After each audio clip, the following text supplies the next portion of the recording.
یعنی ان کا دماغ پلٹ گیا اور وہ سوچنے کے لیے پھر اب ان کے پاس عقل نہیں تھی، اب کیا تھا؟ صرف غصہ، صرف ناراضگی.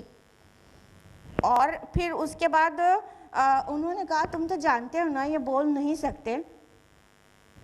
تو اس کے بعد اچھا کچھ مفسرین نے ایسا بھی اس کو ٹرانسلیٹ کیا ہے کہ یہاں تم نکسوا علی رؤوسہم، اس کا مطلب سر جھکا دیا. تو یہ جو مطلب لیس اپروپریٹ ترجمہ ہے کہ پھر سر جھکا دیا، ورنہ جب جو یہ کہہ رہے ہیں اس کا مطلب ہوا کہ ہاں جب اپنی غلطی سمجھ آ گئی تو سر تو جھک گیا، شرمندہ ہو گئے کہ ہم ایسے کی عبادت کرتے ہیں جو خود اپنی حفاظت نہیں کر سکا. یہ ترجمہ کر کے یہ ایکسپلینیشن بھی دیا جاتا ہے، لیکن جو پرومیننٹ اوپینین ہے اور مور ریلائبل اوپینین ہے اسکالرز کی، وہ یہی کہتے ہیں کہ سر الٹ دیا گیا ایکچولی، یعنی سوچ ان کی پورے سیل کر دی گئی. اب ان کو سمجھنے کی صلاحیت باقی نہیں رہی. جب انسان عصبیت یا ضد کا شکار ہو جاتا ہے تو پھر سمجھ بوجھ اس کی ختم ہو جاتی ہے. تو ان لوگوں نے بس یہی جواب دیا کہ ارے تمہیں تو پتہ ہے نا کہ بول نہیں سکتے یہ لوگ. تو آیت نمبر 66 ہے، قال افتعبدون من دون اللہ ما لا ينفعکم شیئا ولا یضرکم. ابراہیم علیہ السلام نے کہا تو کیا تم لوگ اللہ کو چھوڑ کر ایسی چیزوں کو پوجتے ہو جو نہ ہی تمہیں کچھ نفع دے سکتی ہے اور نہ ہی تمہارا کوئی نقصان کر سکتی ہے؟ تو کتنی لاجیکل بات، بالکل سوٹیبل بات، صحیح وقت پر صحیح بات. یعنی اسی چیز کا تو موقع کا انتظار تھا نا. ان کو اس بات کا ڈر نہیں تھا کہ اس کے بعد ہوگا کیا، ان کو اسی پوائنٹ کا انتظار تھا ابراہیم علیہ السلام کو کہ واضح کر دیں کہ ایکچولی تمہارے معبودان کی کیا حقیقت ہے، یہ باطل کیوں کر ہیں. تو بس ابراہیم علیہ السلام نے وہ جواب، جیسے انہوں نے کہا یہ تو تم جانتے ہو نا کہ ہؤلاء ینطقون ما ہؤلاء ینطقون، تم جانتے ہو نا یہ لوگ بول نہیں سکتے. They can't utter a single word even نا. بس موقع مل گیا ابراہیم علیہ السلام کو تو کہا کہ تم اللہ کو چھوڑ کر ایسے کو پوجتے ہو جو تمہیں کوئی نفع بھی نہیں پہنچا سکتا اور کوئی نقصان بھی نہیں. یعنی تم انہیں پوجتے رہو تو تمہارا کوئی نفع نہیں ہونے والا، اور اگر ان کو پوجنا چھوڑ دو تو تمہیں کوئی نقصان نہیں ہوگا.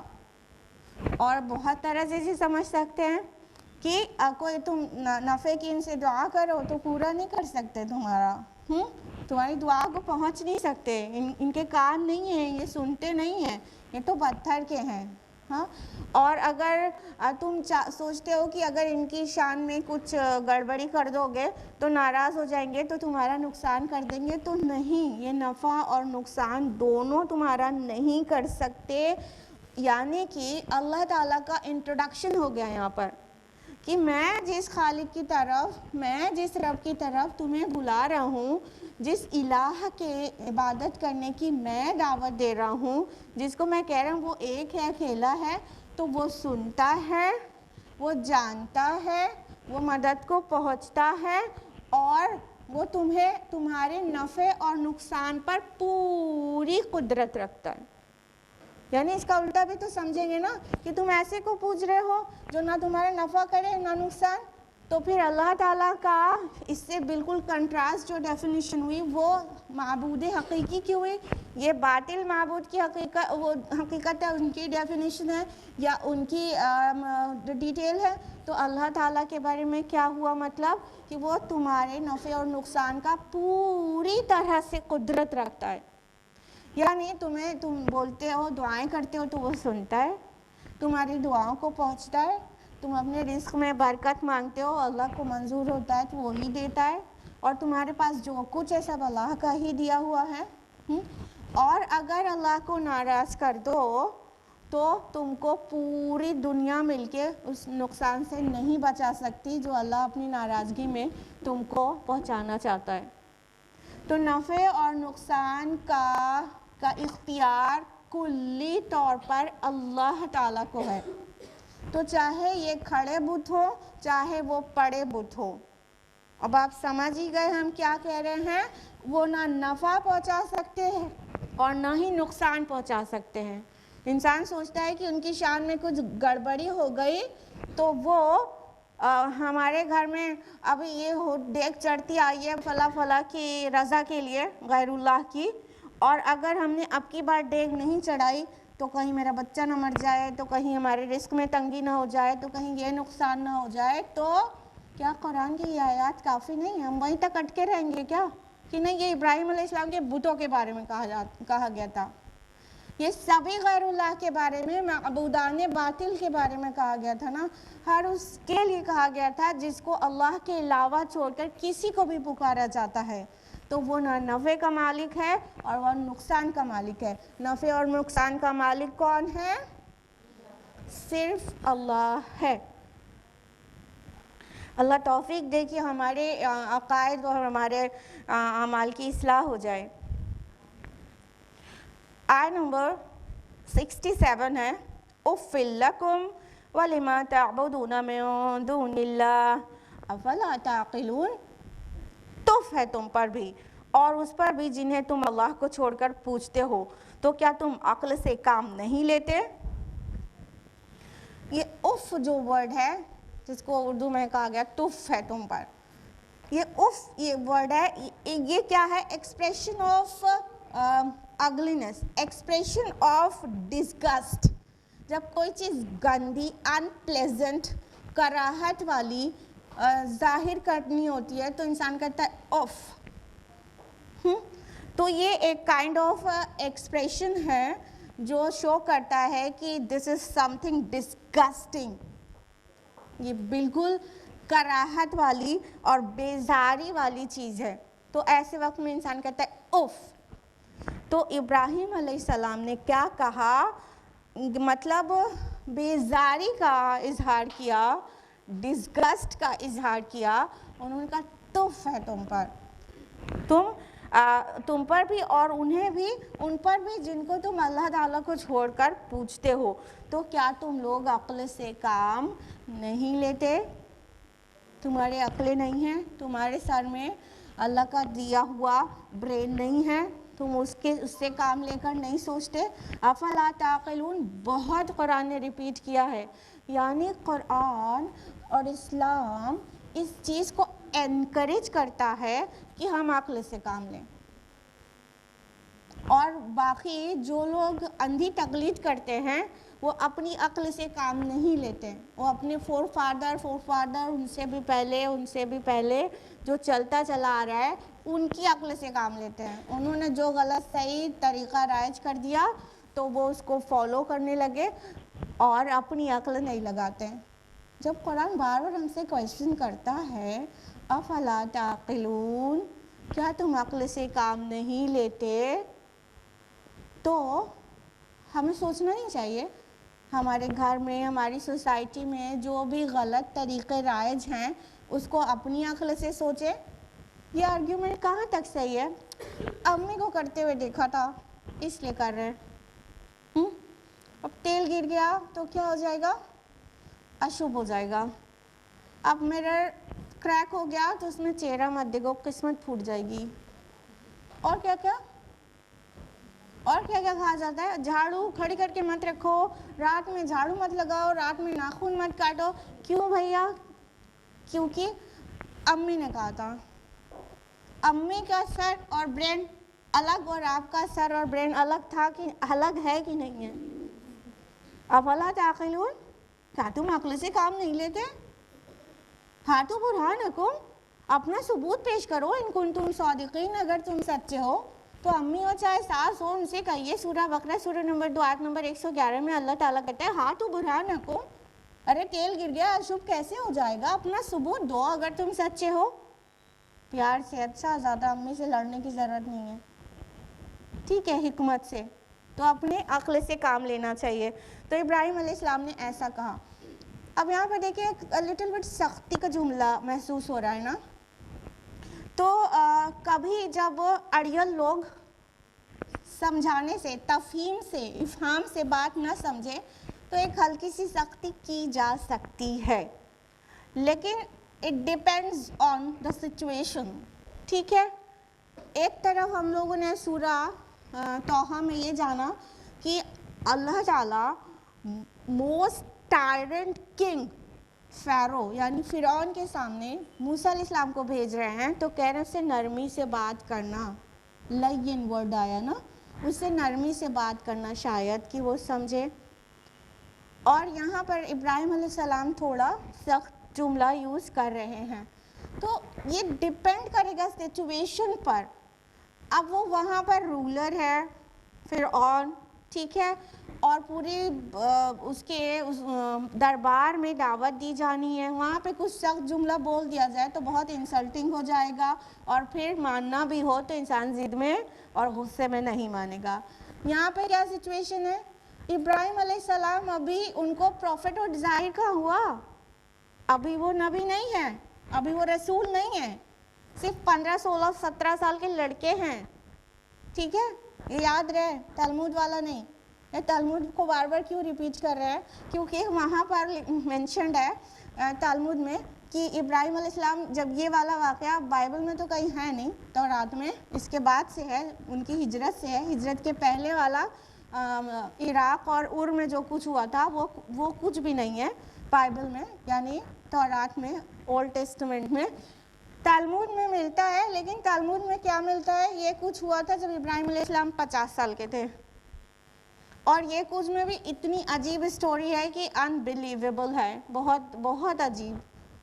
نبی کی شان میں گستاخی کی حد تک ہے کہ انہوں نے اپنی سگی بھتیجی سارہ سے نکاح کر لیا تھا. استغفر اللہ.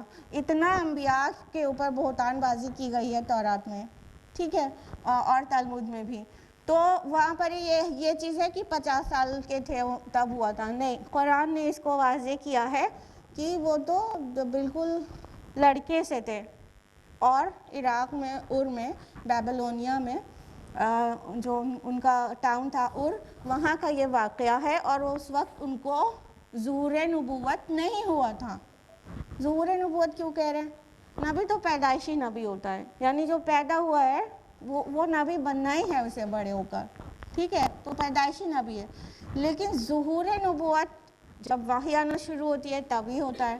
تب وہ نبی اور رسول کی حیثیت سے خود کو بھی ریکگنائز کر پاتا ہے کہ میں رسول ہوں, اور اپنی قوم کو دعوت دیتا ہے کہ میں اللہ کا رسول ہوں. جیسے کہ ہمارے نبی صلی اللہ علیہ وسلم کو کتنے سال میں ظہور نبوت ہوا, 40 سال میں. ایوری باڈی نوز, ماشاء اللہ. تو یہاں پر جو دیکھ رہے ہیں کانٹیکس, ایک ہلکی سی سختی, لیکن وہ ابھی نبی نہیں ہے, ابھی نبوت ظاہر نہیں ہوئی ہے. جیسے سب لوگ ہیں اسی سوسائٹی کے ایک ممبر ہے, ٹھیک ہے. تو ایک لٹل بٹ انہوں نے ہارشلی کہا کہ اف لکم, تم پر تف ہے, اور تمہارے معبودان باطلوں پر بھی, اور کیا تم عقل سے کام نہیں لیتے. آیت نمبر 68 ہے, قالوا حرقوه وانصروا آلہتکم ان کنتم فاعلین. انہوں نے کہا جلا ڈالو اسے اور مدد کرو اپنے معبودوں کی اگر تم کو کچھ کرنا ہی ہے. اللہ اکبر. اب انہوں نے ان سے کچھ نہیں بن پڑا تو غصے میں آ گئے. جب انسان ضد میں آ جاتا ہے تو پھر غصے سے ہی کام لیتا ہے. جب انسان عصبیت میں آ جاتا ہے, ارے ہمارے آبا و اجداد صدیوں سے کر رہے ہیں, یہی بتوں کو پوج رہے ہیں, انہی سے مانگتے ہیں, انہی کے آگے چڑھاوے چڑھاتے ہیں, اور یہ کہہ رہے ہیں غلط ہے. تو یہ 4 دن کا چھوکرا یہ کہہ رہا ہے, تو اب کیا کرو, حرقوہ, جلا ڈالو اس کو. تحریق کا مطلب ہوتا ہے برننگ, ہا را قاف سے ہے, جس کا مطلب جلانا بھی ہوتا ہے, انتقام لینا بھی ہوتا ہے. تو کہا اس کو جلا ہی ڈالو. اور اس دور میں مجرم کو جلا کر مار ڈالنے کی سزا دیا جانا کامن تھا. ان اقوام میں, ان کے کلچر میں مجرم کو جلا کے مار دینے کی سزا دینا یہ کامن تھا. تو ان لوگوں نے بھی کہا کہ ابراہیم کو جلا ڈالو. اب دیکھیے یہ اس کی جو سائیکالوجی ہے وہ کیا ہے کہ ایک بات کو پیش کر رہے ہیں, سمجھ میں آئی تھی, پھر اس کے بعد ضد میں آ گئے، انا میں آ گئے کہ نہیں ہمارے کیا ہم اپنے آبا و اجداد کو بھی غلط ہی مان لیں گے، اتنے سالوں سے اتنی صدیوں سے یہ اتارے سب غلط تھے، اب یہ انا ہے، یہ ضد ہے، اب ضد میں آ گئے تو نہیں ماننا ہے، نہیں ماننا ہے تو پھر اب اس کا جواب غصے سے دینا ہے، اور کیسے دینا ہے؟ غصے سے دینا ہے۔ اب غصے سے دینا ہے تو کیا ہے، سامنے والے کو اگر معصوم بھی ہے تو اسے پنش کرنا ہے۔ فرحت ہاشمی میڈم کہتی ہیں کہ آپ مائیں بھی اپنی معصوم بچوں کو جو مارتی ہیں وہ بھی اس کا ہی ایک شکل ہے۔ بچہ اگر 2-3 سال کا ہے، 6 مہینے کے بچوں کو بھی کوئی مارنے لگتا ہے، 2-3 سال کا بچہ 4 سال کا وہ تو سمجھ بھی نہیں سکتا نا کہ کیوں مارا جا رہا ہے اسے، تو مار کے کیا ملا؟ یہ تو ظلم ہے، ہاں یہ تو ظلم ہے۔ کیا ہے، بچہ کچھ کر رہا ہے، اسے پتہ نہیں، وہ اتنا چھوٹا ہے، اسے سمجھ ہی نہیں ہے کہ ایسے نہیں کرنا تھا، ایسے نہیں بگاڑنا تھا۔ اب آپ نے پورا اپنا کاسمیٹکس جو ہے اپنے ڈریسنگ ٹیبل پہ سجایا ہوا ہے اور بچے نے سب پلٹ دیا، پورا پاؤڈر آپ کا گرا دیا اور لپسٹک پورا پھیلا دیا اور پورا آپ کا کاسمیٹکس خراب کر دیا۔ اب آپ ایک دن آگ بگھلا ہو گئی، جبکہ وہ بچہ صرف 2.5 سال کا ہے، اسے نہیں پتا تھا یہ نہیں کرنا چاہیے تھا، لیکن آپ کو غصہ آ گیا۔ اس کو پتہ بھی نہیں ہے کہ مار کیوں رہے ہیں اس کو، لیکن آپ نے پیٹ کر رکھ دیا، یہ ظلم کیا، کیونکہ اسے سمجھ ہی نہیں تھی ایسا نہیں کرنا تھا، اور آپ کے مارنے سے بھی ایون اسے سمجھ نہیں آیا کہ ہمیں مارا کیوں گیا، اور آپ کو پتہ ہے کہ اگلی بار وہ پھر ہوتا ہی ہے، تو مارنا ظلم نہیں ہوا کیا؟ وہی کیا تھا ان لوگوں نے، سمجھنا تو ان کو تھا نہیں، تو پھر کیا کیا، ظالمانہ فیصلہ کیا کہ کچھ نہیں، اب اس کو جلا ڈالو اور اس کو آگ میں ڈال دو۔ اسرائیلی روایات میں آتا ہے کہ 5 گز دوری میں لکڑی کا الاؤ جلایا گیا تھا۔ کہا جاتا ہے کہ پوری قوم نے لکڑیاں چنی تھیں اور لا کے اس میں مطلب اکٹھا کی تھی اس آگ کے الاؤ کو جلانے کے لیے، انکلوڈنگ ہز فادر، ابراہیم علیہ السلام کے والد بھی اس میں تھے۔ تورات میں تو تاریخ نام آتا ہے اور قرآن آزر کہتا ہے، ٹھیک ہے، تو آزر کو کچھ لوگ کہتے ہیں والد تھے اور کچھ لوگ اس کو تعویلات دے کر کہ وہاں پہ تاریخ ہے تو کہتے ہیں نہیں آزر چچا تھے۔ ہم کو نہیں لگتا کہ غیر ضروری تعویلات یا اسرائیلی روایات پہ رلائے کر کے ہمیں زبردستی تعویل دینا چاہیے۔ بہرحال یہ زیادہ پرومیننٹ اوپینین ہے کہ آزر ان کے والد ہی تھے۔ تو وہ جو والد تھا ابراہیم علیہ السلام کا، اس نے بھی لکڑیاں چن چن کے جمع کی تھی اپنے ہی بیٹے کو برن کرنے کے لیے۔ تو اور بہت سارے مطلب اتنا بڑا الاؤ جلایا گیا تھا، صرف الاؤ نہیں جلایا گیا تھا، بہت بڑی بھٹی کی تعمیر کی گئی تھی۔ اگر آپ پڑھیں سورہ صافات سورہ نمبر 37 آیت نمبر 97 تو اس میں ہے کہ بناؤ اس کے لیے ایک عمارت اور اس میں ڈال دو اس کو اور جلا دو۔ تو پوری بھٹی بنائی گئی تھی، بہت بڑی، بہت ہیوج۔ اب اس بھٹی میں اتنی جو ہفتوں سے آگ دہکائی جا رہی ہو وہ کتنی تیز ہوگی، اس کے قریب جانا بھی محال ہوگا، تو ڈالا کیسے جائے؟ تو منجنیق جانتے ہیں آپ لوگ، منجنیق ہوتی ہے جس میں پتھر پھنسا کے پھینکا جاتا ہے، کھینچ کے، جیسے گلیل ہوتی ہے نا تو وہ چھوٹی ہوتی ہے، اسی ٹیکنیک پہ بہت بڑے بڑے پتھروں کو دور پھینکنے کے لیے منجنیقیں ہوتی ہیں۔ تو وہ جو منجنیق سے ایک چٹان پر چڑھ کر یا کسی عمارت پر چڑھ کر، اونچائی پر چڑھ کر ابراہیم علیہ السلام کو منجنیق سے پھنسا کر اس میں الاؤ میں اس بھٹی کے اندر پھینکا گیا۔ تو مطلب وہ ایسی آگ نہیں تھی کہ چھوٹی سی، مطلب پہلے ان کو بیٹھایا گیا اور وہاں پہ اس کے اگل بگل لکڑیاں رکھ دی گئیں اور آگ لگا دیا گیا۔ یہ ایک بہت بڑی آگ تھی اور بہت بڑی بھٹی تھی جس پہ منجنیق سے مطلب ان کو پھینکا گیا تھا دور سے، کیونکہ قریب ہی کون جا پائے گا اتنی تیز آگ کے۔ تو اس طرح سے ابراہیم علیہ السلام کے متعلق انہوں نے ظالمانہ فیصلہ کیا ان کی قوم نے کہ کچھ سمجھ نہیں آیا، دماغ تو ان کا اوندھا ہی ہو گیا تھا، سمجھنے کے لیے کچھ تیار نہیں تھے، تو بس یہی سمجھ آیا کہ ایسا کرو، یہ اتنا سا لڑکا اور ہم کو چلائے سکھانے کے لیے، اب اس کو جلا ڈالو۔ اور ان کے والد خود بھی نمرود کے ساتھ ملے ہوئے، بتائیے حد ہے نا، والد نے خود مل کر اپنے بیٹے کے لیے یہی فیصلہ پسند کیا کہ بیٹے کو جلا دیا جائے آگ میں۔ پھر کیا ہوا؟ آیت نمبر 69 جو کہ بہت پیاری اور بہت دل کو چھونے والی آیت ہے۔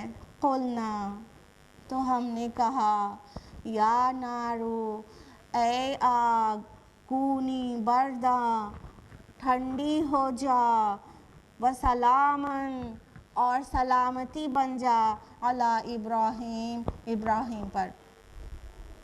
اللہ تعالیٰ نے کس کو ایڈریس کیا؟ دھیان دیجیے گا، قلنا یا نارو کونی برداً وسلامن علی ابراہیم۔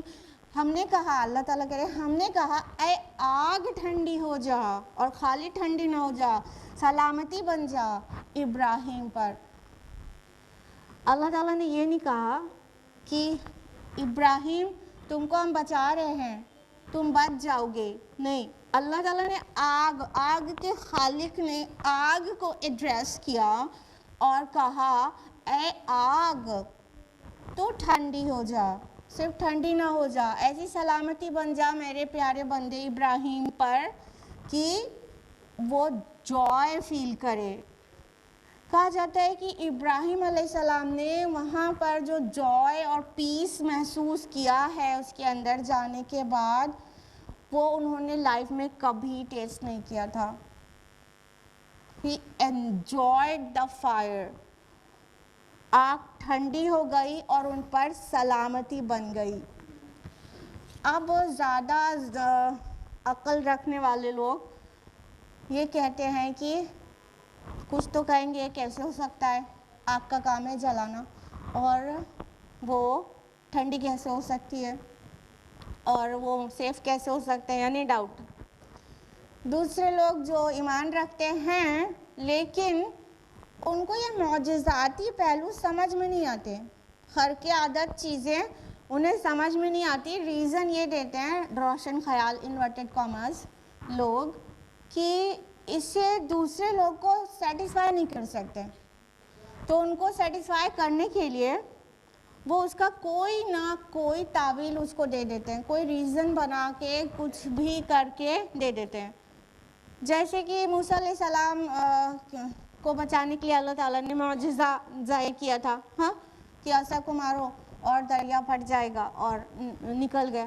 تو کچھ روشن خیال لوگ انورٹڈ کامرس مسلمانوں کی بات کر رہے ہیں، کہتے نہیں، نام نہیں لے رہے نا، نہیں، یہ ایکچولی ہائی ٹائیڈ لو ٹائیڈ کا ایفیکٹ تھا۔ اب لو ٹائیڈ میں موسیٰ علیہ السلام بیچ میں راستہ بن گیا تھا، موسیٰ علیہ السلام اور آرمی نکل گئی تھی، ان کے بنی اسرائیل نکل گیا تھا، اور جب فرعون اور اس کا لشکر آیا تھا تو ہائی ٹائیڈ ہو گیا تھا، مد و جزر ہوتے نا، کیا کہتے ہیں، جوار بھاٹا نا، وہ اس کا اثر تھا۔ تو جب ان کا فرعون کی آرمی کا ٹرن آیا تھا تو وہ ہائی ٹائیڈ ہو گیا تھا۔ مطلب کسی طرح اس کو تعویل پہنا کر اس کو کہا جاتا ہے کہ یہ نیچرل فینومینن ہے۔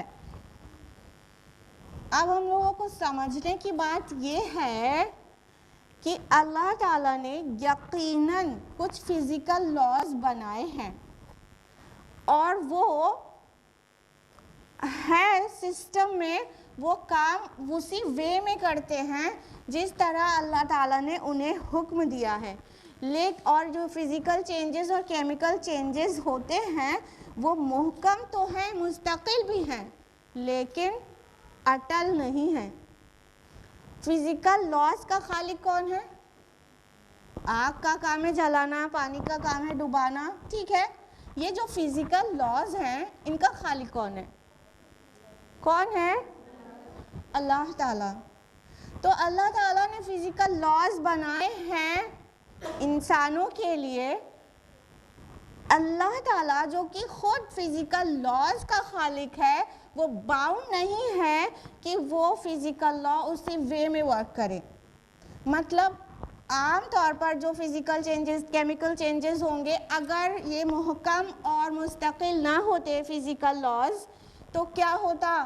there would be no science, no technology, nothing, no development would be there نا. بھائی جب ہر ایک چیز اپنے فزیکل لا پہ کام کرے گی تبھی تو سائنس ٹیکنالوجی اس کے اوپر اس کی عمارتیں کھڑی ہوں گی. اب روز روز تبدیل ہو جائے یعنی آگ کبھی جلائے اور کبھی نہ جلائے, پانی کبھی ڈبائے اور کبھی نہ ڈبائے, ہاں, اور لوہا کبھی thousands of degree centigrade پر میلٹ ہوتا ہے, کبھی 5 ڈگری پہ میلٹ ہو جائے. اگر یہ ساری چیزیں بہت ایسی فلکچویٹنگ ہوتی تو پھر کیا سائنس ٹیکنالوجی کا تو نام ہی نہیں ہوتا دنیا میں. سمجھ پا رہے ہیں ہم کیا کہنا چاہ رہے ہیں, یا ہمیں یہ کہنا چاہیے ہم سمجھا پا رہے ہیں کیا پوائنٹ کلیئر کرنا چاہ رہے ہیں؟ تو دس از ٹرو کہ فزیکل لاز جو ہیں وہ مستقل ہیں, محکم ہیں, لیکن یہ طبعی قانون یہ اٹل نہیں ہے. اللہ تعالیٰ نے آگ میں جلانے کی تاثیر دی ہے, لیکن جب اللہ تعالیٰ ہی چاہتا ہے تو وہ آگ نہیں جلاتی. اللہ تعالیٰ نے ہی پانی میں ڈبانے کی تاثیر دی ہے, لیکن جب اللہ تعالیٰ ہی چاہتا ہے تو اس کی مجال نہیں ہے کہ وہ ڈبا دے. تو آگ جلا نہیں سکتی اگر اللہ نہ چاہے, پانی ڈبا نہیں سکتا اگر اللہ نہ چاہے. حضرت عبد القادر جیلانی رحمہ اللہ کے نام کی ڈیگیں چڑھائی جاتی ہیں تو ہمیں یہ پتہ ہونا چاہیے کہ ان کی توحید ان کیسی تھی اور کتنے بڑے موحد تھے وہ. حضرت عبد القادر جیلانی رحمہ اللہ نے اپنے بیٹے کو نصیحت کی تھی, وصیت کی تھی, لا فاعل فی الحقیقت ولا مؤثر الا اللہ. اے میرے بچے یاد رکھنا کوئی بھی فاعل حقیقی نہیں ہے, کوئی بھی مؤثر حقیقی نہیں ہے سوائے اللہ کے. یعنی چیزوں میں جو تاثیر ہے نا وہ اللہ کی دی ہوئی ہے, اللہ کی بنائی ہوئی ہے, وہ اپنے آپ الٹپ کام نہیں کر رہی ہے جیسے ہم ماڈرن ایرا میں نیچر کیا کرتے ہیں.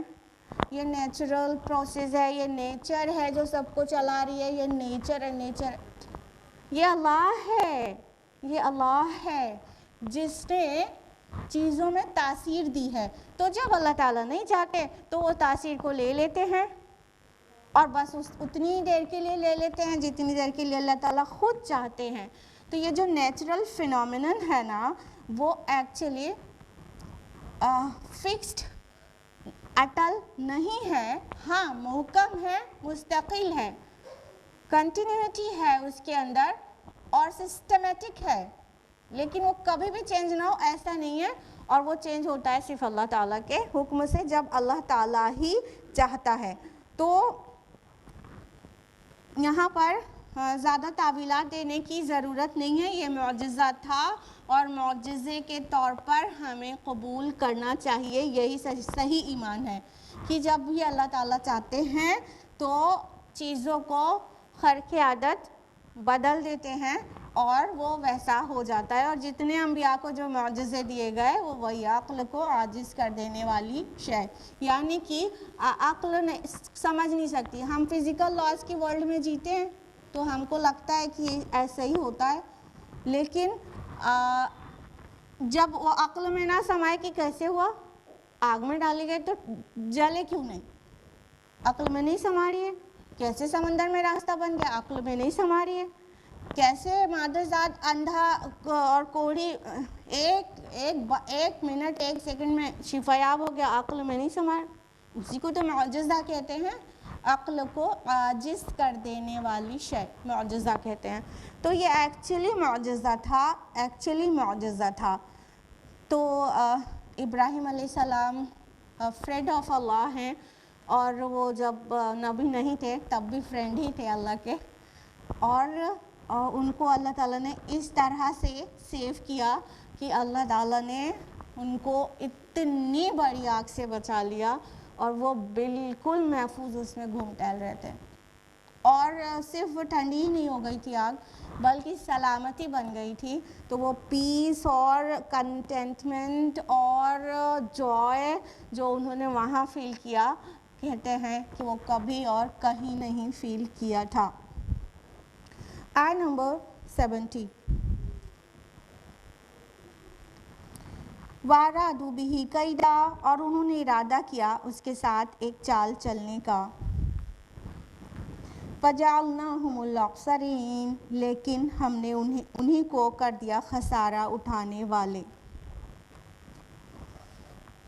اب یوزولی لوگ سمجھتے ہیں چال چلنے کا یہی چال کی اس کو مار ڈالا جائے، لیکن ڈاکٹر اسرار صاحب اس سے مطمئن نہیں ہے اور وہ عرصے دراز تک سوچتے رہے، اس آیت پر غور و فکر کرتے رہے کون سی چال چلی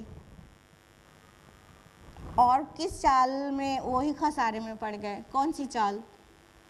finally he got to know کہ یہ چال کچھ اور نہیں، یہ تھی کہ ان کو جلانے کا کوئی ارادہ نہیں تھا، ڈرانے کا ارادہ تھا. وہ سوچ رہے تھے یہ سارا سین کریٹ کیا جائے گا تو ابھی ان کا سوری آ جائے گا اور ٹھیک ہے میری توبہ، میں آج کے بعد کبھی نہیں کہوں گا. یہ سب اگل کے رکھ دے گا انکلوڈنگ ہز فادر نا.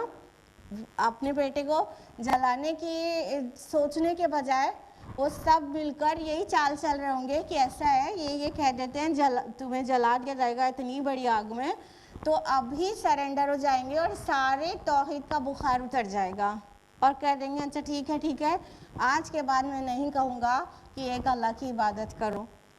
تو یہ چال چلی تھی انہوں نے اور اس چال کے ساتھ یہ مطلب آخر تک یہ سوچتے رہے ہوں گے کہ ابھی بھی یہ سرنڈر ہو جائے گا، لڑکا ہے ابھی بھی سرنڈر ہو جائے گا.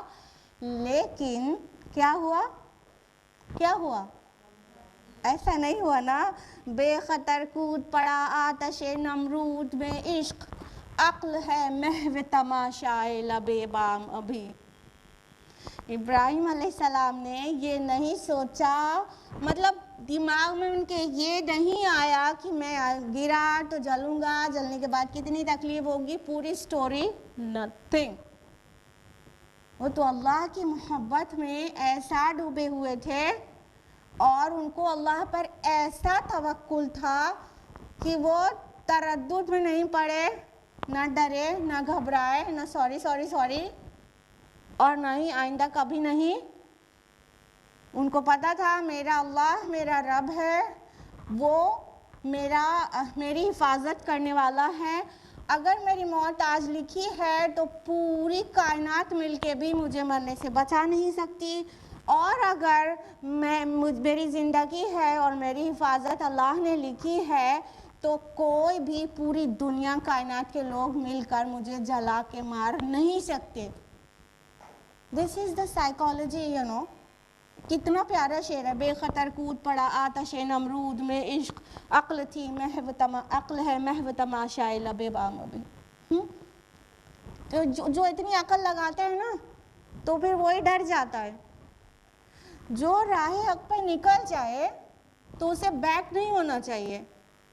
پھر کیا ہوگا، پھر کیسے ہوگا، تو پھر بچوں کا کیا ہوگا، اگر ہم اس خطرے میں پڑے مر گئے تو میرے بچوں کو کون دیکھے گا.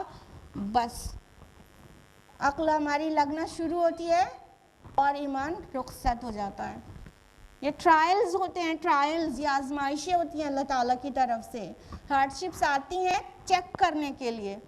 اور ابراہیم علیہ السلام کی پوری زندگی بڑی بڑی آزمائشوں سے بھری ہوئی ہے اور ہر آزمائش کے بعد انہیں ایک بڑا عزت، بڑا رتبہ، بڑا مقام ملا ہے.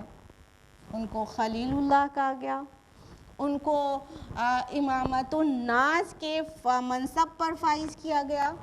اس سے پہلے قربانیاں تھی نا، اپنے بیٹے کو ذبح کرنے کا اشارہ ملا اور حاضر، آگ میں ڈالنے کا فیصلہ کیا گیا، تیار. اور بیٹے کو بے آب و گیا وادی میں دودھ پیتے بچے کو اور بیوی کو چھوڑ کے وہاں سے پلٹ جانے کا حکم کر دیا. اتنی دعاؤں کے بعد ملا بیٹا بڑھاپے میں, اس کو حوالے کر دیا, مکہ میں چھوڑ کے نکل گئے. ہاں, جب اللہ تعالیٰ نے انہیں آزمایا وہ دم آزمائش میں کھرے اترے, کیونکہ ان کی سائیکالوجی کلیئر تھی, وہ اللہ تعالیٰ پر بھروسہ کرتے تھے. صحابہ کی سائیکالوجی بھی ایسے ہی نبیوں سے سیکھی ہوئی سائیکالوجی ہے نا, اپنے پیارے نبی صلی اللہ علیہ وسلم سے بھی اور دیگر انبیاء سے بھی. 313 صحابہ کیسے جیت گئے بدر میں؟ اللہ کے توکل پر. اور موسیٰ علیہ السلام کیسے پار ہو گئے اپنی پورے بنی اسرائیل کو لے کر؟ اللہ کے اوپر توکل کر کے. کچھ باتیں سمجھ میں نہیں آتی ظاہر میں, یعنی جو مینس ہے نا, مینس وہ جواب نہیں دے سکتے آپ کو, وہ جو ذرائع اسباب ہیں. اللہ پر توکل ہوتا ہے تو ہر منزل آسان ہو جاتی ہے, بس ہم ٹرائلز میں پٹ کیے جاتے ہیں, اور جب اس میں کامیاب ہو جاتے ہیں تو ریوارڈ ہمارا دنیا میں بھی انتظار کر رہا ہوتا ہے, صرف آخرت میں نہیں, دنیا میں بھی ریوارڈ ہمارا انتظار کر رہا ہوتا ہے. تو کسی نے بہت خوب ہی سمجھا ہے کہ اگر پریشانی اور مصیبت اپنی پیک پر ہے تو کبھی سرنڈر مت کرو, کبھی اسٹیپ بیک مت ہو, کیونکہ سمجھ جاؤ اب یہ پیک پر پہنچ گئی ہے تو اب خوشخبری کا دور آنے والا ہے, اس کے بعد ریوارڈ کا ٹائم ہے. تو جب پریشانیاں یا آزمائشیں پیک پر ہو تو بس وہ پیک پر تو پہنچ گئی نا, اب تو اس کے بعد آسانی آنے والی ہے نا. فَإِنَّ مَعَ الْعُسْرِ يُسْرًا إِنَّ مَعَ الْعُسْرِ يُسْرًا. سمجھنا چاہیے ہم لوگوں کو قرآن مجید میں پیش کی گئی سائیکالوجی, اور قرآن مجید میں ظاہر کیا گیا, بتایا گیا انبیاء علیہم السلام کا ایمان. تو یہ ایمان تھا ان کا. ہاں, یہاں پر جو کہا گیا کہ انہوں نے ایک چال چلنے کا ارادہ کیا, لیکن ہم نے انہی کو کر دیا خسارہ اٹھانے والے. فَجَعَلْنَاهُمُ الْأَخْسَرِينَ آیا ہے افعل کے وزن پر, اکثر یعنی سب سے زیادہ نقصان اٹھانے والے. بتائیے منہ کی کھا کر رہ گئے کہ نہیں؟ ایک بندے خدا کو چلے تھے آگ میں جلانے, انکلوڈنگ دا کنگ, نا, اور پورا جو بادشاہ سمیت پوری قوم منہ کی کھا گئی کہ نہیں؟ ایک بندے کے سامنے سب کی کیسی بے عزتی ہوئی ہوگی, کیسا ان کا امپریشن بنا ہوگا. ایک بندے کے سامنے سب منہ کی کھا گئے. اتنی بڑی آگ اتنے ہفتوں سے دہکائی جا رہی تھی, اتنے سب مل کے کر رہے تھے, اور اللہ تعالیٰ نے کیسے بچا لیا. اب اتنے کلیئر سائنس کے بعد بھی حق کو نہ پہچان پائے تو کیا افلا تعقلون, کیا تم عقل سے کام نہیں لیتے؟ عقل سے کام نہیں لیتے تو اس کے بعد بھی عقل سے کام کیوں نہیں لیا؟ وہی ضد اور وہی انا اور وہی عصبیت. نہیں, ہمارے خاندان, ہمارے گھر, ہمارے سوسائٹی, ہمارے آباء و اجداد تو انہی کو پوچھتے آئے تو ہم بھی انہی کو پوچھیں گے. یہ ہے انا اور عصبیت. پھر الٹا ہی ہو جاتی ہے عقل اور نہیں ساتھ دیتی, اور پھر کبھی سمجھ میں نہیں آتا, ہارٹس لاک ہو جاتے ہیں, سیل ہو جاتے ہیں, اور پھر ہدایت اندر داخل نہیں ہوتی. ہم لوگ سوچا کرتے ہیں کہ جب اللہ تعالیٰ چاہیں گے تو ہم کو ہدایت دے دیں گے. پہلے ہمیں اپنے دل کو اس انا اور عصبیت اور ضد سے پاک کرنا ہوگا تو اللہ تعالیٰ ہدایت دیں گے. اور اگر ہمارے اندر انا, ضد اور عصبیت ہے تو سمجھ لو کہ ہدایت کا راستہ ہم نے خود بند کیا ہے, ہم نے تالا لگا لیا ہے. اب ہدایت اندر داخل نہیں ہو سکتی, اور اللہ ٹھوس کر ہدایت نہیں دیتا. واللہ لا یہدی القوم الفاسقین. اللہ تعالیٰ فاسقوں کو ہدایت نہیں دیتا کہ ٹھوس ٹھاس کے ہدایت دے دیا جائے. نہیں, جب ہم ہدایت کے طالب ہوں گے تو ہدایت ملے گی. اڑ جائیں گے اپنے کو, چاہے صحیح ہو چاہے غلط, بس صحیح ہی سمجھیں گے تو عقل پلٹ جائے گی, سمجھ میں آنا بند ہو جائے گا, ہدایت اندر داخل ہونے کا گنجائش ختم ہو جائے گی. اللہم لا تجعلنا منہم, آمین. آیت نمبر 71 وَنَجَّيْنَاهُ وَلُوطًا إِلَى الْأَرْضِ الَّتِي بَارَكْنَا فِيهَا لِلْعَالَمِينَ، اور ہم ابراہیم کو اور لوط کو بچا کر اس سرزمین کی طرف نکال لے گئے جس میں ہم نے برکتیں رکھی ہیں سب جہاں والوں کے لیے۔ پھر کیا ہوا کہ جب منہ کی کھا گئے، جب کچھ بھی حاصل نہیں ہوا، اتنی بڑی سزا دینے کا پلان کیا، ڈرانے دھمکانے کا پلان کیا، کوئی بھی چیز حاصل وصول نہیں ہوئی، تو اب والد کے پاس بچا کیا تھا سوائے یہ کہنے کے کہ تم دور ہو جاؤ میری نظروں سے، نکل جاؤ ہمارا گھر چھوڑ کے، ماننا تو ہے نہیں تم کو ہمارے گھر کا طریقہ، تم نکل جاؤ، دور ہو جاؤ میری نظروں سے۔ ٹھیک ہے، اسی کو ہجرت کہتے ہیں۔ تو ابراہیم علیہ السلام نے اپنے بھتیجے لوط علیہ السلام کو لے کر وہاں سے ہجرت کی۔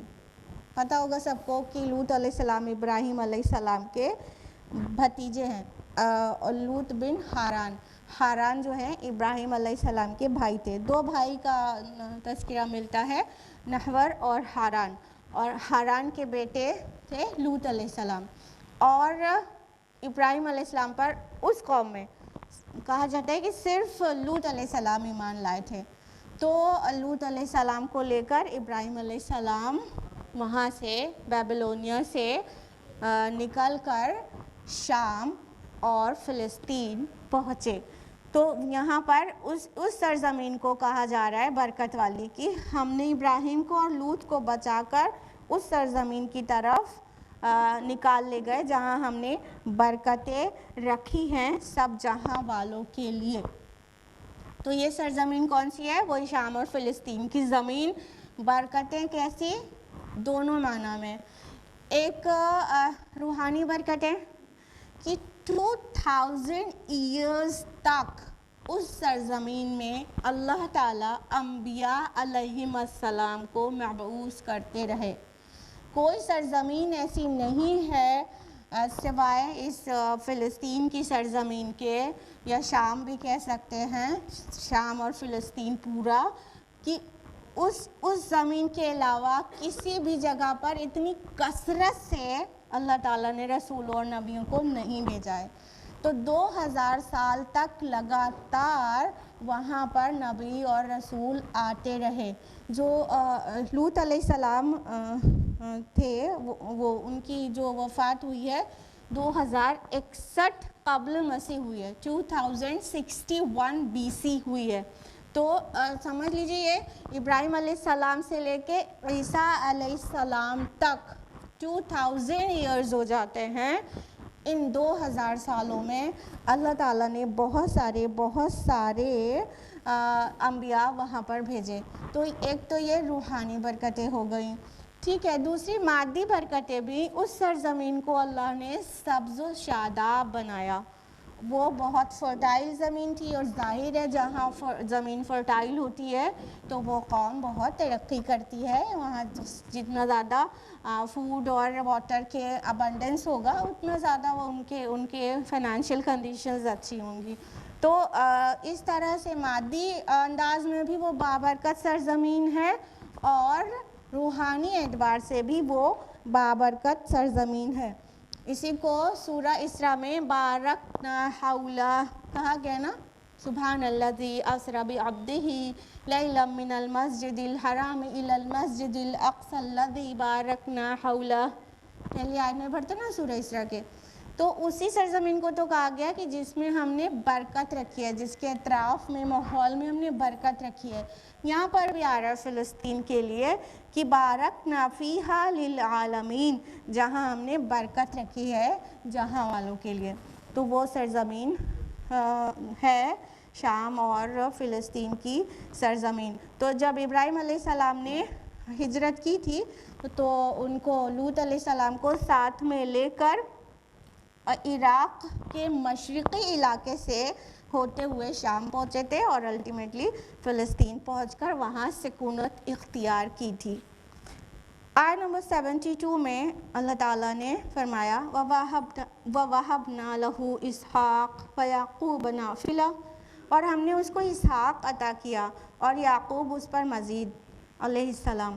وَكُلًّا جَعَلْنَا صَالِحِينَ، اور ان سب کو ہم نے صالح بنایا۔ اب دیکھیے والد چھن گئے، فیملی چھن گئی، اور پوری قوم چھن گئی، سب سے تو الگ ہو گئے نا، اپنی جان اور اپنے بھتیجوں کو لے کے اکیلے نکل گئے۔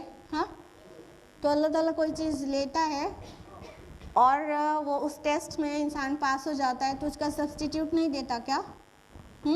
بیٹر سبسٹیٹیوٹ دیتا ہے۔ تو اللہ تعالیٰ نے ان کو بخشا اسحاق۔ اسحاق ابراہیم علیہ السلام کے کون ہیں؟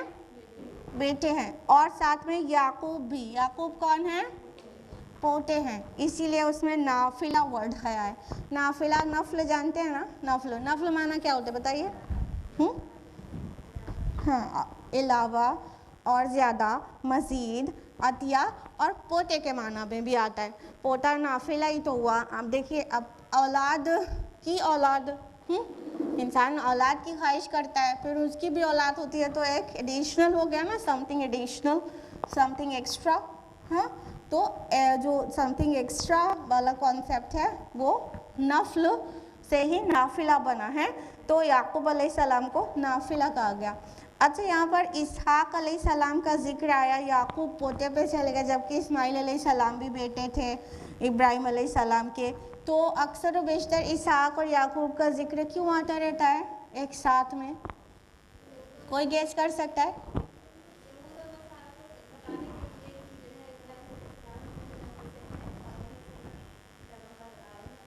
جی بالکل، بہت اچھا، ماشاء اللہ، اللہ تعالیٰ آپ کے علم اور فہم میں اضافہ کرے۔ دیکھیے قرآن کے جو ایڈریسز ہیں وہ مشرکین مکہ کے علاوہ یہود و نصارہ ہیں۔ ہاں، تو یہود اور نصارہ جس روش پہ نکل گئے ہیں ان کو بار بار یاد دلایا جاتا ہے کہ تمہارے بھی جد امجد ابراہیم ہے، اور جس پیغمبر کو تم ماننے سے انکار کر رہے ہو وہ بھی ابراہیم کی ہی نسل سے ہیں۔ تو اسحاق علیہ السلام اور یعقوب علیہ السلام کی نسل سے تو بہت لمبا چلا نا نبوت کا سلسلہ، ٹھیک ہے، اور عیسیٰ علیہ السلام پر پہنچا، اور وہ اسماعیل علیہ السلام سے منقطع ہو گیا تھا نبوت کا سلسلہ، یہاں تک کہ کنٹینیو ہوا کب؟ آپ صلی اللہ علیہ وسلم کی بعثت پر، ٹھیک ہے۔ تو جہاں پر نبوت کے سلسلے کی بات ہو اور جہاں پر یہود اور نصارہ کو تفہیم اور افہام کرنے کا مقصد ہو، وہاں پر اسحاق کے بعد یعقوب نام آیا کرتا ہے قرآن میں اکثر۔ تو یہاں پر اللہ تعالیٰ فرما رہے ہیں کہ ہم نے تو تم کو اسحاق بھی عطا کیا اور یعقوب مزید عطا کیا، اور ان سب کو ہم نے صالح بنایا۔ جیسا کہ ہم نے ابھی لائٹ سا مینشن کیا تھا کہ بائبل میں، یعنی تورات جو اولڈ ٹیسٹمنٹ ہے بائبل کا، اس میں انبیاء علیہ السلام کی شان میں ایسی ایسی گستاخی کی گئی ہے، ایسی ایسی گستاخی کی گئی ہے کہ پوچھئے مت۔ تو اللہ تعالیٰ اپنے نبیوں کا ذکر قرآن میں کرتا ہے تو ان کے نام جو کلنک لگایا گیا تھا اس کو صاف کرتا ہے۔ کہا وَكُلًّا جَعَلْنَا صَالِحِينَ، ان سب کو ہم نے صالح بنایا تھا، وہ نیک صالح تھے، وہ کسی بھی گندگی میں انوالو نہیں ہوئے تھے، جیسا کہ تورات نے ان کے شان کے خلاف بہت ساری چیزیں لکھ دی ہیں جو کہ ہیومن ہینڈ ورک ہے۔ اللہ تعالیٰ نے تورات میں تھوڑی انہی نبیوں کے شان کے خلاف باتیں کہیں اور قرآن میں ان کی امیج کو کلیئر کیا، نہیں، وہ تو ہسٹورینز نے لکھی ہوئی ہیں۔ قرآن سے میچ کر کے دیکھ لیں کہ کتنی چیز مطابقت رکھتی ہے اور کتنی چیز جو کانٹراڈکٹ کرتی ہے، تو جو چیزیں ایک دم خلاف ہیں وہ سمجھ میں آ جاتی ہے، ہیومن ہینڈی ورک ہی ہو سکتا ہے اور کچھ نہیں ہو سکتا۔ تو اللہ تعالیٰ نے اپنے انبیاء کا ذکر قرآن مجید میں کئی جگہوں پر اس انداز میں کیا ہے کہ ان کی امیج کو بھی کلیئر کرتے چلے ہیں کہ وہ صالح تھے، وہ گناہگار نہیں تھے، ان کے اندر عیب نہیں تھے، اور انہوں نے اللہ کی نافرمانی نہیں کی، جس چیز کی طرف بلا رہے اس چیز پر انہوں نے خود بھی عمل کیا۔ ایسے ابراہیم علیہ السلام کو اتنی گندی سی بات ہے کہ اپنی سگی بھتیجی سے نکاح کر لیا، حد ہو گئی۔ تو اس طرح